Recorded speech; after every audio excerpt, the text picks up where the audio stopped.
What's up, guys? It is your boy FASTlaned D. Alright, today we got Storm out. We're going to be taking her for a ride. And you know it's time for my favorite part of the day, the cold start, baby. Let's go.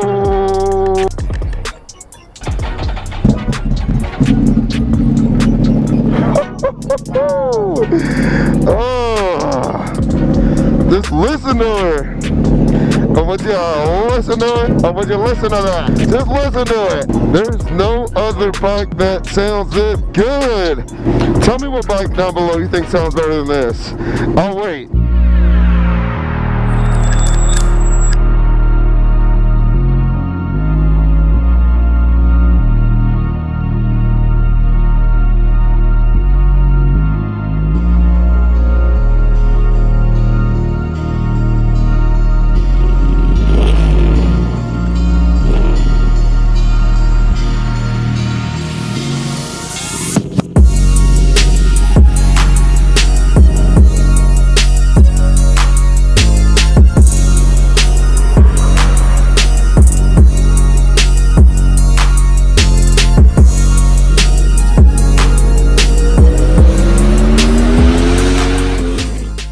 Downshift, let's go.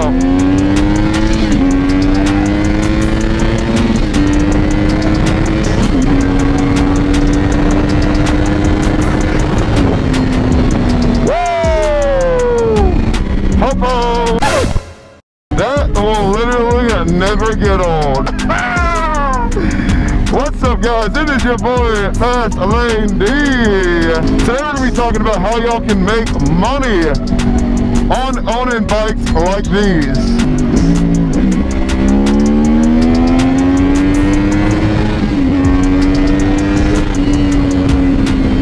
One of my biggest pet peeves is when someone knows how to do something, but they don't share how to do that with other people. Because they're so scared of someone else coming in and doing it better. Which, I mean, that's what America was founded on, essentially, is competition. Competition makes everyone sharper and better. So I'm going to share with you guys how I've been able to make money owning motorcycles. Oh, there's a cop hidden right there in those bushes. Wow, I just got so lucky I looked at that. So I'm going to share with y'all how I've been able to make money flipping motorcycles. I really haven't been doing it recently, but when I first started riding in college, it was an awesome way for me to do two things that I love: make money, and two, ride motorcycles. So it was just a win-win situation overall. Now, to set the groundwork, there's a couple things that you need to make sure you understand and have before you start flipping bikes. Number one, you have to have cash. People like cash. Cash will help you close deals way quicker and at a better price. People want the money when they're trying to sell something immediately. They don't want to have to wait for you to get financing or anything like that. They want to have the money cash in hand. It's simpler and easier for everyone if you just have cash. Two, I'd recommend sticking with what you know, okay?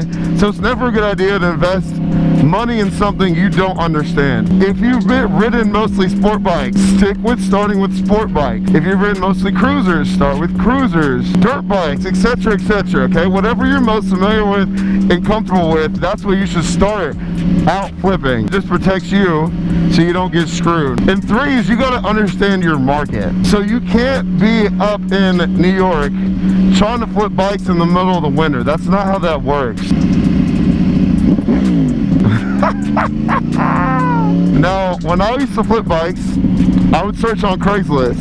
Now there's so many other options that you can use to search, like Facebook Marketplace, etc., etc. And I had a Google Voice account. Now, Google Voice account allows you to text and call people from a different number than yours. This is very important. And I would search on Craigslist, and I'd search for areas within 300 miles, because you got to be willing to travel if you want to flip bikes. Not everyone's willing to travel. So if you can travel to a town around you and go get a bike, I'd highly recommend doing that. So I'd search all these areas on Craigslist, and I would just start through my Google Voice account just lowballing people.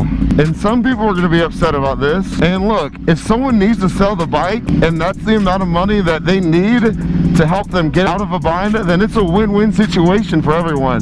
They get the money they need, you get the bike you want at a cheap price. And you got to be okay with people telling you basically to stop, because that's going to happen. People are going to get upset. And what helped me is having that Google Voice number and knowing they didn't have my personal number. So they really couldn't connect it to me. And I'd send out these texts, and at some point, someone's gonna bite. Even if you have to send out 100 messages to different bike ads on Craigslist, all it takes is one person to bite, and you've got a deal where you can make money. A couple other search terms I would use besides searching just the name of the bike is I would search moving, because if someone's moving, they need to sell the bike quick. Baby, because someone just had a baby, they may need the money for something. Diapers, etc., etc. Or wife on the motorcycle part of Craigslist. You'd be surprised what some people admit on those Craigslist ads.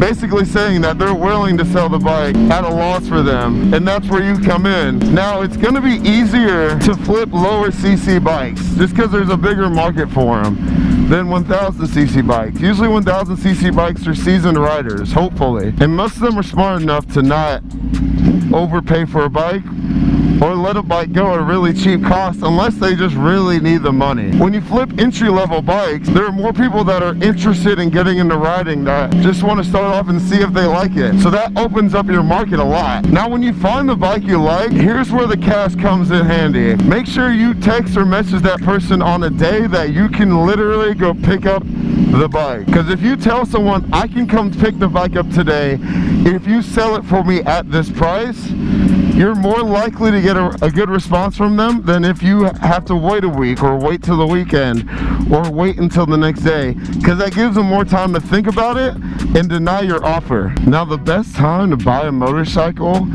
is always going to be in the winter time. So if you got to travel to a colder state or somewhere where it's colder to sell the bike, then you got to do that. And the best time to sell a bike is going to be right before riding season, right at the beginning of riding season. And it's going to be a little bit easier if you're in a warmer place, because you're going to have more people that want to ride. So if you're selling bikes in Florida, you're going to have a better time than if you're trying to sell bikes up north. Now, you're going to have a better time trying to flip bikes in Florida, like trying to sell them down there, than you would somewhere a little bit colder, just because there are more people that ride in those warmer places than there are going to be in colder places. So you have more potential buyers. Now, it is important to make sure you do your due diligence when you look at a bike. You want to check and make sure that the title and the owner, whoever owns the bike, is the actual owner, and you want to make sure it's a clean title. All right, you also want to make sure you inspect the bike. So if you're not that mechanically inclined, you want to bring a friend or maybe even take it to a mechanic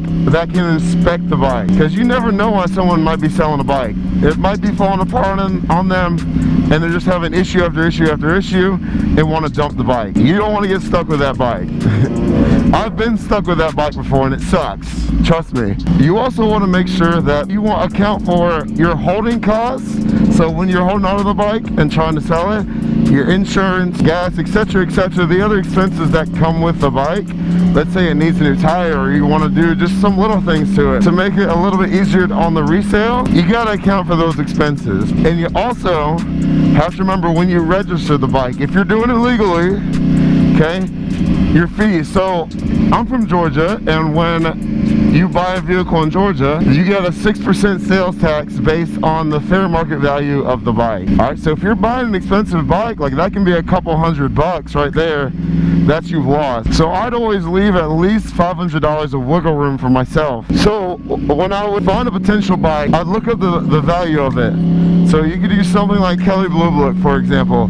I'd find the value of Kelley Blue Book. I would try and go based on the trade-in value, because worst case scenario, if I can't sell the bike and I need to get it off my hand, I can always trade it into a dealer. So I wouldn't go off the private party value when trying to buy something. Go off the trade-in value if you're trying to flip motorcycles. That's going to save you. And I'd always take off $500 at least for registration, and then I'd always want to at least make $500 on the bike. So the bike would need to be posted for less than $1,000 off of the trade-in value of the bike for it to be a candidate for me. Yes, that eliminates a lot of bikes, but you're not buying the bike for the sole purpose of riding. You're buying the bike to flip it and make some money. Now you can try and sell to dealerships. I never did that. I just sold to local people on Craigslist, but that's an option for a seller. Now you have to get in with the dealership, obviously, if you want to sell the bike to them, but I'm mostly stuck with selling it to private buyers. Now my favorite flip is probably be my CBR F4i, which was my first bike. I bought that bike for like $2,300. I rode it,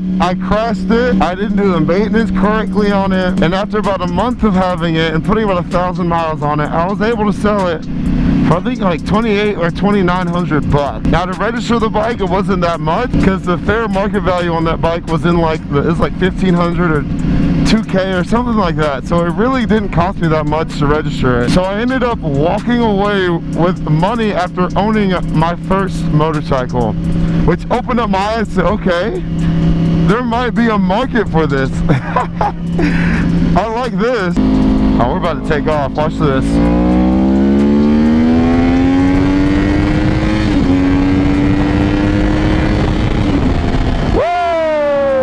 Let's go! Yeah, baby! Oh, I love this bike! Storm, you're so much fun.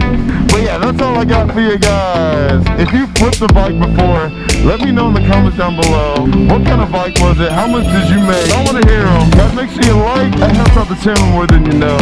Hit that subscribe button. And I'll catch y'all on the next one. FASTlaned, these out, baby! Peace!